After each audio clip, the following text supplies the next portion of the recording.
name is Fagipili. I'm from Zimba, Malawi.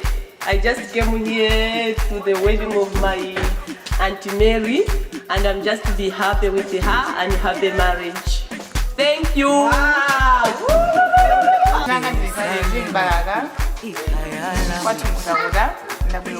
Sister Mary.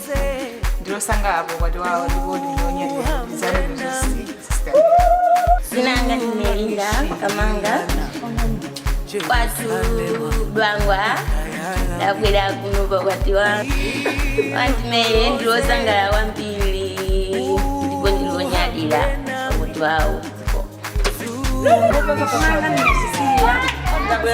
Wamele ndilo sangala kasanga wakisogwa nene sema ngazo chego yana jamani kisewanga. Wow.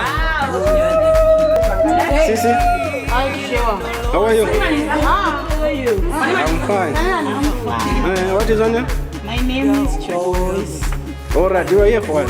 I'm here to do makeup and the hair. I'm here to make it beautiful.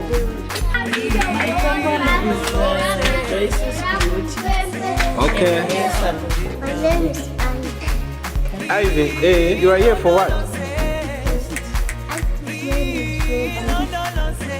My name is Shakira. I'm here for Auntie Mary's wedding. You, what is your name?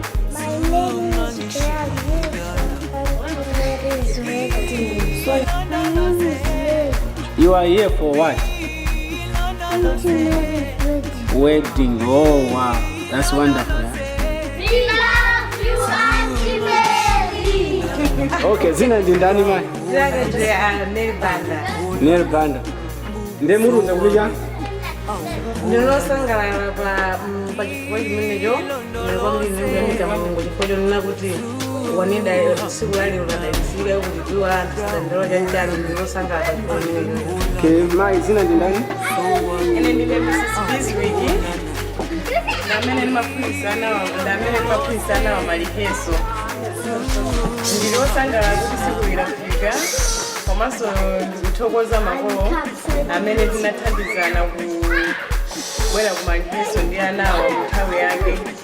Komanso ndikufunira amene zabwino zonse pamene akalonjeza lero. Ndikufunira banja labwino lusangalala lopa Ambuye. Chimene tiwapangachi ndiye chisankho chabwino chokwatira kupita pamaso pa Mulungu. Ndithu ndikuthokoza komanso chakhalira chomwe chikufunira zabwino zonse ndi banja labwino.